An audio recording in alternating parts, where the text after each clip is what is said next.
बदलाव नहीं हो सकता। यदि बदलाव चाहते हैं तो कही गई बात को जीवन में धारण करना सीखिए। पूज्य महाराज जी की दिव्य वाणी आप सब हम सब सुन ही रहे हैं। कल महाराज जी ने कहा था कि आना है, दास को आदेश दिया था और ऐसे महापुरुषों के आदेश का पालन करना चाहिए। यही इनकी आज्ञा का पालन करते हुए दास आप सबका दर्शन करने और पूज्य महाराज जी का दर्शन करने आया। और आप सभी बड़े भाग्यशाली हैं। देखिए, धर्म का कार्य क्या है? जोड़ना। हम धर्म की बातें करते हैं, धर्म का अर्थ ही है जोड़ना। हम सनातनियों को एक ही कार्य करना चाहिए, आपस में मिलजुल के रहना चाहिए। जहाँ सुमति तहाँ संपत्ति नाना, जहाँ कुमति तहाँ विपत्ति निदाना।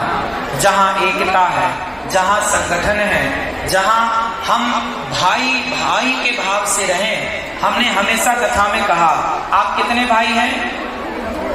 आप कितने भाई हैं? आप भैया कितने भाई हैं? 5।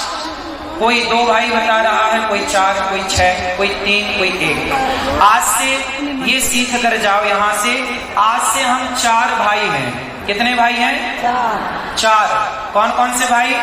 ब्राह्मण, क्षत्रिय, वैश्य और शूद्र। हम चारों एक पिता की संतान हैं। ब्राह्मणों से मुखमासीत बाहु राजन्यः कृतः ऊरु तदस्य जदवैश्यः पदभ्यां शूद्रो अजायत। हम चारों एक पिता की संतान है, इसलिए हम भारतीय लोग आपस में ब्राह्मण, क्षत्रिय, वैश्य, शूद्र यदि मिलजुल कर रहेंगे, यदि हम मिलकर रहते तो क्या हमारा देश गुलाम होता? जोर से फूट डालो।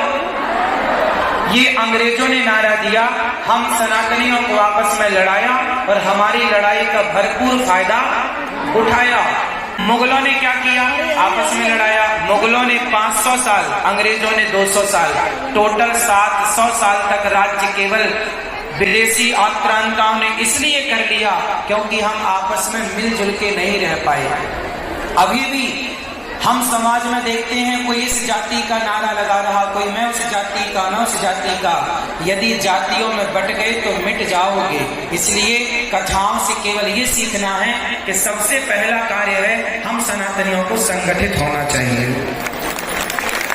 आपस के मनभेद और मतभेद समाप्त करने चाहिए। तो आप कितने भाई हैं आज से? कौन कौन? ब्राह्मण, क्षत्रिय, वैश्य और हम चारों एक पिता की संतान है। अच्छा बताओ, भगवान के मुख से ब्राह्मण का जन्म हुआ, भुजाओं से क्षत्रिय का, जंघाओं से वैश्यों का और चरणों से शूद्रों का। तो ये बताओ, चारों के पिता कौन हुए? भगवान हुए कि नहीं? तो चारों एक ही बाप की संतान है। तो जब चारों एक बाप की हैं, तो फिर लड़ाई किस बात की है? फिर झगड़ा किस बात का है?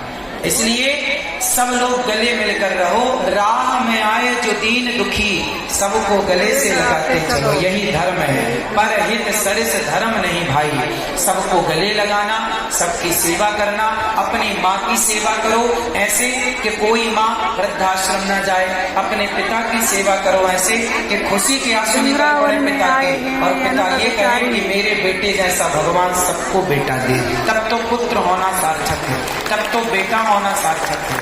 तो आप इन कथाओं से ये सीखिए और आपस में मिलकर रहिए। जातवाद की दीवारें तोड़कर गले मिलकर रहो, एक दूसरे के काम आओ, यही जीवन है। सदा प्रसन्न रहो, सदा खुश रहो, यही मंगल कामनाएं पूज्य महाराज जी की वाणी श्रवण कर रहे हैं। विघ्न करने के लिए, बाधा पहुंचाने के लिए दास आ गया और आप सब क्षमा कीजिए। और आइए अब पूज्य महाराज जी की दिव्य वाणी सुने। आप सभी भक्तों को बारंबार प्रणाम, सभी भक्तों की चरण रज को प्रणाम। एक बार मेरे संग बोलिए, बोले हे नाथ, मैं आपको कभी भूलू नहीं। हे नाथ, मैं जैसा हूँ, मैं जैसी हूँ, आपकी हूँ। हे प्रभु, हम पापी हैं, अधम हैं, नीच हैं, दुष्ट हैं, पर जैसे हैं आपके। हे नाथ, हमें स्वीकार कीजिए। हे नाथ, हमें स्वीकार कीजिए। पूज्य महाराज जी के चरणों में बारंबार प्रणाम। ऐसी प्रार्थना सब लोग रोज करो कि हे नाथ हम आपके हैं, जैसे हैं हम आपके हैं। भगवान से प्रार्थना करिए, स्वीकार करेंगे। पूज्य महाराज जी के श्री चरणों में बारंबार नमन।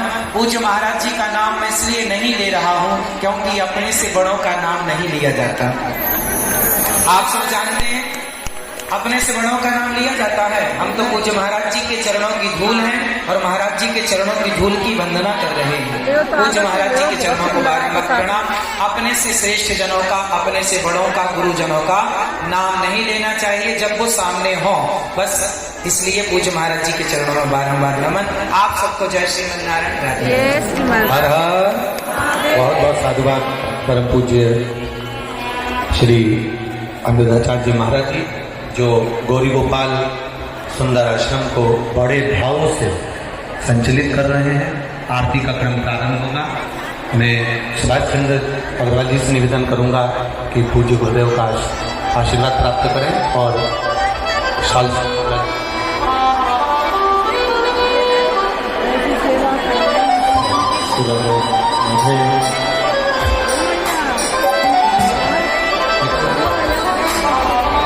बढ़िया लगे ना, मेरी बहुत अच्छी जान के मैया मैया ओ मैया ऐसे बोलते हैं।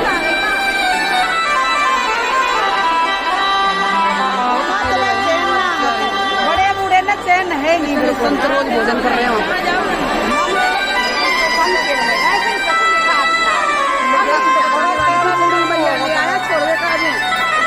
पत्नी बीमार है, बोले कि तू पत्नी क्यों सो रहा है, पत्नी लेट जाता है।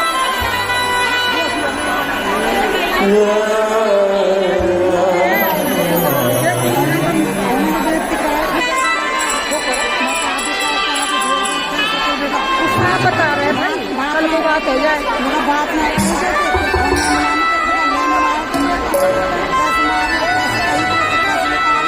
बता दे भाई, तो मैं रीजन से रखता हूँ, ऐसे रखूँ।